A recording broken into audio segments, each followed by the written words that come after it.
টাইলসের যখন ও দোকান দেয় তখন বান্ধবীরাই বলতো কি ব্যাপার, তোর হাজব্যান্ড এখন দোকানদার হয়েছে, টাইলসের দোকানদারি করে, নাকি দেখলাম যে দোকানদারি করে, এরকম আর কি অনেক ধরনের কথাবার্তা বলে যে দোকানদার, মানে নামই হয়েছে দোকানদার সে তখন।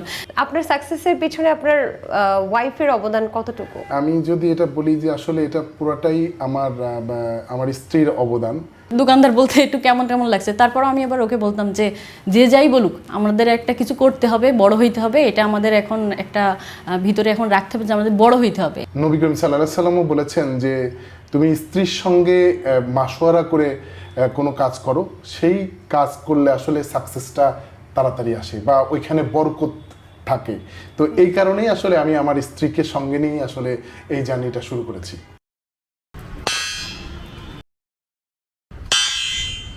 আসলে আপু দিন শেষে আসলে এইটুকুই প্রাপ্তি, সেটা হচ্ছে যে নিজের তো একটা কর্মসংস্থানের সুযোগ হলো, কয়েকটা প্রতিষ্ঠান চলছে। এখন সবচেয়ে বড় যে অ্যাচিভটা আসলে আমার এখানে আসলে প্রায় 500+ লোক কাজ করছে। এই ব্যবসার মাধ্যমে আমার বাচ্চাদের ভবিষ্যৎটা আমরা নিশ্চিত করতে পারছি। পচবে না, গলবে না, এই চিন্তা কারণেই আমি আসলে টাইলস। আপু এই টাইলসই আমার আসলে ভাগ্য পরিবর্তন করে দিয়েছে। আমাকে বলছে যে তাহলে দোকান অর্ধেক করে নিই, তাহলে আমার ভাড়াটা কমবে, তখন কিছু টাকা তো কমবে। আমি বললাম যে দোকান যখন আরেকটা দোকান তোমার দোকানের ভিতরে আসবে তখন দেখা যাচ্ছে তোমার যে সেল হচ্ছে যা টুকটাক এটাও হবে না, কারণ দোকানটা ভাগ হয়ে ছোট হয়ে যাবে জায়গাটা, তখন আরও সেল কমে যাবে। এই দোকান যদি আমি ওই দিন আসলে ভাগ করতাম তাহলে আমার জীবনটাই আসলে ভাগ হয়ে যেত। আলহামদুলিল্লাহ ওই দিন ভাগ করি নাই, সঠিক সিদ্ধান্ত নিয়েছিলাম বলে আজকে আমি এই নাজমুল ক্রিয়েট হয়েছি। আপু দেখেন, আমি 17,000 টাকার বেতনের চাকরি করতাম। আসলে 17,000 টাকার বেতনের চাকরি যদি করতাম তাহলে কত হতো? এখন নাই 30,000 32,000 বেতন হতো।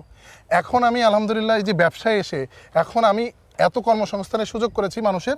এই মুহূর্তে আপনার ব্যবসায়িক যদি আমরা মোট সম্পদের মূল্য বলি তাহলে ব্যবসায়িক সেই মূল্যটা কত?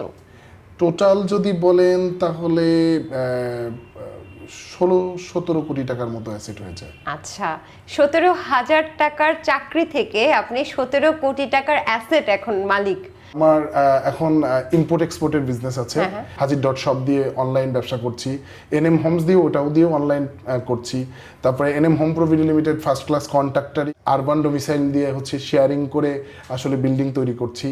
আর এনএম ট্রেডিং দিয়ে টাইলসের ব্যবসা করছি, এনএম স্মার্ট স্যানিটারি দিয়ে স্যানিটারি ব্যবসা করছি, এনএম ফিশারিজ দিয়ে এলাকাতে মাছের একটা খামার করেছি। তো যাই হোক, কটা ডাল ভাত ওকে নিয়ে একসাথে কারো কাছে না হাত পেতে সুন্দরভাবে চলতে পারছি। তো আলহামদুলিল্লাহ আসলে স্ত্রীকে সঙ্গে নিয়ে আসলে করছি এবং ও খুব পজিটিভ চিন্তা ভাবনার লোক, এই কারণে আসলে এটা সম্ভব হয়েছে। আমরা শুনি 1200 স্কোয়ার ফিট বা 1600 স্কোয়ার ফিট, কিন্তু যে দেখে ওখানে 850 স্কোয়ার ফিট।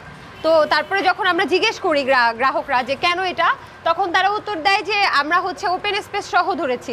তখন তো আমরা ওপেন স্পেস আসলে মাপতে যাই না, তাহলে সেক্ষেত্রে আপনাদের ব্যতিক্রমতাটা কি? আমরা প্রথমেই হচ্ছে আমাদের জমির শেয়ারটা তার কাছে রেজিস্ট্রি করে দিচ্ছি, অর্থাৎ আমাদের ক্লায়েন্ট তাকে আগে জমির রেজিস্ট্রি করে দিচ্ছি, এরপরে জমির টাকাটা নিচ্ছি। এরপরে কনস্ট্রাকশন যখন আসছে তখন কনস্ট্রাকশন দেখছে আর টাকা দিচ্ছে কিস্তি আকারে। তো এইভাবে যখন দিচ্ছে তখন ওই যে ক্লায়েন্ট তার আসলে রিস্ক নাই এখানে, 0% রিস্ক। সেই জন্যই আসলে আমরা আসলে ক্লায়েন্টকে আসলে বেশি মোটিভেট করতে পারছি।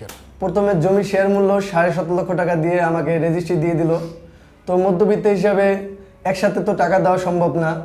তো প্রতি বছর কনস্ট্রাকশন ফি 7 লাখ টাকার মতো অ্যারাউন্ড 12 মাসে আসবে। তো এটা আমাদের মধ্যবিত্তের জন্য অনেকটাই সহজ হবে।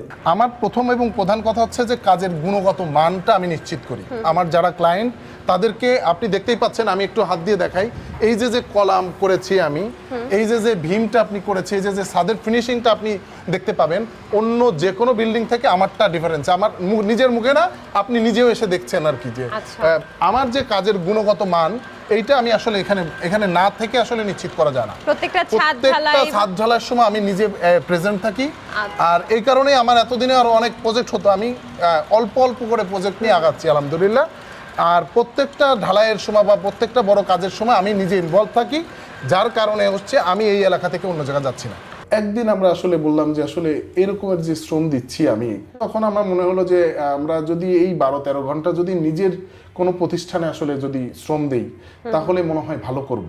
এই চিন্তা ভাবনা থেকে ওর সাথে শেয়ার করলাম যে আমি আসলে মনে হয় ব্যবসা করলে মনে হয় ভালো করব। তখন আমি চিন্তা করলাম যে আসলে দুইজন মিলেই তো অনেক পরিশ্রম করি, কিন্তু পরিশ্রমের ফল তো আসলে ওইভাবে হচ্ছে না আর কি। তখন ও আমাকে বললো যেদিন যে ও ব্যবসা করতে চায়, তখন আমারও মাথায় হলো যে ব্যবসা যদি করতে চাই তাহলে করলে মনে হয় ভালোই হবে। চিন্তা করলাম যে কিসের ব্যবসা করবা, তুমি কি নিয়ে ভাবছো? তখন ও বললো যে আমি টাইলসের বিজনেস করতে যাচ্ছি। আমি টাইলস সম্পর্কে কি তুমি কিছু বোঝো? বললাম আমি হালকা পাতলা জানি, ওটা নিয়ে আমি মনে হয় করতে পারবো। কারণ ঠিক আছে, তাহলে রিজাইন দাও, তাহলে তুমি চেষ্টা করো। মানে ব্যবসা আর চাকরি একসাথে করতে চাইনি, এই কারণেই আমি আসলে রিজাইন, ও বলছে যে রিজাইনটা আসলে দাও। তার মধ্যে আবার একটা হলো যে আমি প্রেগনেন্ট হই, আমার তখন ও অফিসে যাইতে একটু আমার সমস্যা হচ্ছে, তখন ও আমাকে বললো যে তুমিও দিয়ে দাও, তুমি এই অবস্থায় তুমিও তো ওইভাবে করতে পারছো না, তুমিও রিজাইন দাও। আমার ভালো লাগে যে আমরা মধ্যবিত্তরা তো স্বপ্ন পূরণ করা আমাদের কাছে অনেক কঠিন ব্যাপার হয়, আর যদি হয় বাসা, এই বাসা আমাদের দ্বারা যে আল্লাহ সবার বাসা তৈরি করাচ্ছে, এটা আমার কাছে অনেক ভালো লাগে। যে একটা রুম নিয়ে আমরা দুজন থেকেছি, আচ্ছা, একটা রুম নিয়ে আমরা শুক্রবারে একটা ভাড়া বাসায় সাবলেট নিয়ে আমরা প্রথমে থাকছি। NM home property BD limited, জি। এনএমটাকে? এনএম আমার নাম নাজমুল হাসান, হ্যাঁ। আমার মিসেসের নাম হচ্ছে মমতাজ খাতুন। ওরে বাবা। এনএম মানে হচ্ছে এন হচ্ছে আমার নামের প্রথম অক্ষর, এম হচ্ছে তার নামের প্রথম অক্ষর দিয়েই। শাহজাহান তো মমতাজের জন্য তাজমহল করে দিয়েছিল, আপনি মমতাজের জন্য কি? আমি মমতাজের জন্য করব হচ্ছে রিয়েল এস্টেট কোম্পানি, একটা রিয়েল এস্টেট কোম্পানি করেছি। তিনি ওই কোম্পানি ম্যানেজিং ডিরেক্টর, এছাড়া আরো প্রতিষ্ঠানগুলো তার নামে হচ্ছে। আসলে সবই তো তাদের জন্যই করছি, আমার বাচ্চা বা পরিবারের জন্য। আর ভালোবাসা আসলে যেখানে থাকে সেখানে আসলে কোনো ডিমান্ড আসলে থাকে না। তখন আমি ওনাকে শেয়ারে যে টাকাটা দিলাম, দেওয়ার সাথে সাথে আমাকে দলিল করে উনি যখন আমার হাতে দিয়ে দিল, তখন আমি আরও স্বস্তি পেলাম যে হ্যাঁ, এখন আরও বেশি বিশ্বাস করা যায় যে আমার এখানে যেহেতু আমি জমির মালিক হয়ে গেছি, আর এখান থেকে তো পালানোর কোনো পথ নেই। এই এলাকাটাকে কেন আপনার মনে হলো যে সুইটেবল, যে ভবিষ্যতে খুব ভালো একটা সিটি হতে পারে? চমৎকার কথা বলেছেন। সেটা হচ্ছে ঢাকার সংসদ ভবন থেকে আমাদের এই এলাকাতে মাত্র 5.5 কিলোমিটারের দূরত্ব। জায়গার নাম হচ্ছে শ্যামলাপুর ওয়েস্টার্ন সিটি। এবং আপনাকে আরেকটা ইনফরমেশন দিয়ে রাখি যে ঢাকা মোহাম্মদপুর দিয়ে বসিলা ব্রিজটা পার হলেই আমাদের এই আরশিনগর, এটা হচ্ছে একটা ডেভেলপিং এলাকা। এই ব্রিজটা আরেকটা ব্রিজও হওয়ার সম্ভাবনা আছে। এখানে 120 ফিটের রাস্তা, প্রশস্ত রাস্তা, যোগাযোগ ব্যবস্থা চমৎকার। ধানমন্ডি থেকে আমাদের এখানের দূরত্ব মাত্র 5 কিলোমিটারের। ফ্ল্যাটটা নিচ্ছে আসলে ঢাকা শহরে 15,000 20,000 টাকা দিয়ে বাসা ভাড়া থাকা, আর যে ইনকামটা আমরা করি এই টাকা আসলে হয় না, কিছু হয় না। এই জন্য আশা করি যে শুরু থেকেই যদি একটা কিছু করতে পারি তাহলে আমার ফ্যামিলির জন্য ভালো হবে, আমার জন্য ভালো হবে। আসলে আমি তো 500+ ফ্ল্যাটের জমির শেয়ার বিক্রি করেছি, আমার বর্তমান 17 নম্বর প্রজেক্ট চলছে। তো সেই ক্ষেত্রে আসলে আপু মানে এইটা নিজের ফ্ল্যাটও হলো, আবার যারা এখানে আমার মাধ্যমে ফ্ল্যাট পাচ্ছে এটাও আমার আসলে ভালো লাগে আর কি। কখনো এমন হয়নি যে আপনারা ঠকে গেছেন, যেহেতু এই সেক্টরের ছিলেন না আপনারা? আমার করোনা হলো 2019 সালে। তো এমন অবস্থায় আমি সাপ্লায়ার, আমি যার কাছ থেকে মাল আনি, ওনার কাছে আমাদের টাকা দেওয়া হয়ে গেছে 9 লাখ টাকা। আমি করোনায় বাসায় অসুস্থ, তো ও বাই দিস টাইমে জানছে যে আমার করোনা হয়েছে, এই জন্য ও আমার সাথে টোটালি যোগাযোগ বন্ধ করে দেয়। মানে ও যোগাযোগ, মানে করোনা হয়েছে, ও মরে যাবে বা হয়ে যাবে, ওরা আর টাকাটা দেবো না, এমন একটা সিচুয়েশন তৈরি হয়ে গেছে। আমাদেরকে যখন ল্যান্ডটা দেখানো হলো এবং বলা হলো যে এই ডেট থেকে আমরা পাইলিংয়ে যাব, এই ডেট থেকে আমরা ফার্স্ট ছাদ দিব, সেকেন্ড ছাদ দিব, তারা প্রত্যেকটা কমিটমেন্ট রেখেছে। ইভেন আমাদেরকে নেক্সট ছাদটা কবে হবে আমাদেরকে এখন থেকেই তারা একটা বলে দেয় যে জুলাই মাসের 30 তারিখে কিংবা 28 তারিখে ছাদ হবে, ঠিক ওই ডেটেই ছাদটা হয়। ইভেন লাস্ট যে ছাদটা আমাদের দেওয়া হয়েছে, আমাদের ডেটের আর 2 দিন আগে আমাদের ছাদটা কমপ্লিট করছি। আমার থেকে আসলে যে গ্রাহকগুলো আসছে তাদেরকে আসলে যতগুলো ফ্ল্যাট হবে সেই অনুপাতে শেয়ারিং করে তাদেরকে জমি রেজিস্ট্রি করে দিচ্ছি, সাবকাবলা দলিল করে দিচ্ছি। তো আপনার ফ্ল্যাট কিনলে আর এইভাবে কিনলে ডিফারেন্সটা কোথায়? ফ্ল্যাটটা রেজিস্ট্রি করতেও যে টাকা লাগে, জমির মানে শেয়ারের দাম সেই টাকা। এই যে জমিটা নিয়েছি, এই জমিটা হচ্ছে আমরা 10 কাঠা জমি নিয়েছি 5.5 কোটি টাকা দিয়ে, এই জমিটা। আচ্ছা। এখন এখানে যখন আমরা বিল্ডিং তৈরি করব, এখানে বিল্ডিং তৈরি করলে দেখেন অলরেডি যারা শেয়ার হোল্ডার তাদের নাম লিখে দিয়েছি, 25 জন শেয়ার হোল্ডার আসছে, ইতিমধ্যে বিক্রি হয়ে অলরেডি গেছে। বিক্রি হয়ে গেছে। আমরা রিসেন্টলি কাজ ধরবো, অলরেডি এই প্রজেক্টের সয়েল টেস্টের কাজও শেষ। যখন কোনো ব্যবসায়ী লস করে আমাকে বললে আমি তখন ওটার বলি যে ব্যাপার না, ব্যবসা করতে গেলে লস হবে, আর আগাইতে গেলে লস না খেলে সে বড় হতে পারবে না, লস খাবা এজন্য তুমি বড় হতে পারবা, আমি এমনই আর কি আর বলি। সাকসেসফুল হলে কেমন লাগে? আমার তো খুব ভালো লাগে যে সবার সাথে বলতে পারি যে ও আজকে এটা করছে, মানে ওর মানে আমি সবার সাথে প্রাউডলি বলতে পারি যে আমার হাজবেন্ড এটা করছে, খুব ভালো লাগে তখন, মানে খুব খুব খুব বেশি প্রাপ্তি। যারা নতুন উদ্যোক্তা হতে চায় তাদেরকে আমি আমার একটা প্ল্যাটফর্ম করেছি অলরেডি, সেই প্ল্যাটফর্মে নতুন উদ্যোক্তাদেরকে মানে এটা তো প্রোডাক্ট সোর্সিংয়ের একটা গুরুত্বপূর্ণ বিষয় থাকে, নতুন উদ্যোক্তাদেরকে প্রোডাক্ট এনে দিচ্ছি এবং বাজারের সর্বনিম্ন দামে যদি কেউ নতুন উদ্যোক্তা হতে চায় মানে তাদেরকে বাইরে আমি থেকে? সাপোর্ট, হ্যাঁ বাইরের থেকে, বাইরের কোনো প্রোডাক্ট যদি তারা বলে যে না আমি ভাইয়া এই প্রোডাক্টটা নিয়ে কাজ করতে চাই, তাহলে আমরা এটা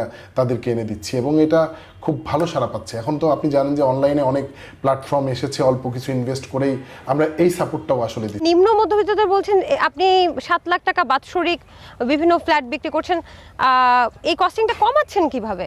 এক সময় কিন্তু এখানে চাঁদাবাজিটা হতো কিভাবে, প্রোডাক্ট দিতে চেত, মানে এলাকার যারা লোকাল পলিটিক্স করতো তো বা আপনি এসে, বললেন, হ্যাঁ তারা আসলে প্রোডাক্টটা দিতে চেত। এখন প্রোডাক্টটা আসলে দিতে গেলে কি হতো, আপনি যদি প্রোডাক্ট মানে একেবারে থেকে নিয়ে আসেন, অর্থাৎ ফ্যাক্টরি থেকে নিয়ে আসেন, তাহলে কিন্তু আপনার 15 থেকে 17% কস্ট মিনিমাইজ করা সম্ভব। আচ্ছা। আর এই গ্রাহকদের কারণেই জন্য গ্রাহকদের আসলে 15 থেকে 20% এইদিকেও আসলে সেভটা হচ্ছে। আমার বাবা আসলে মানে পৃথিবীর সেরা বাবা বলা যায়। কেন? কারণ হচ্ছে উনি মানে চমৎকার করে সিদ্ধান্ত দেন এবং উনি বুদ্ধিষ্ট মানুষ অনেক। মানে আমরা কোনো ডিসিশন নিতে গেলে যদি ওনার সঙ্গে শেয়ার করি যে আব্বু এটা করবো, উনি চমৎকারভাবে এত সুন্দরভাবে একটা রেজাল্ট দেন। আসলে যদি পরিবার যদি পজিটিভ না থাকে আসলে আপনি কোনো কিছুতেই আগাইতে পারবেন না। এটা হচ্ছে আমার জ্বলন্ত প্রমাণ হচ্ছে আমার বাবা। এইটা হচ্ছে আমি শেয়ারিং করেছি আপু, এই বিল্ডিংটা। এটা প্রত্যেকটা বিল্ডিংয়েই আসলে একটা করে ফ্ল্যাট আসলে রাখি, আমি চেষ্টা করি যে নিজে না থাকলে আসলে ক্লায়েন্টকে কি দেবো, মানে নিজে যেহেতু, এই কারণেই প্রত্যেকটা প্রজেক্টে আসলে নিজে একটা করে ফ্ল্যাট। এখানে আপনি নিজে বসবাস করছেন, তাই তো? হ্যাঁ, আমি এখানে নিজে বসবাস করছি আর কি।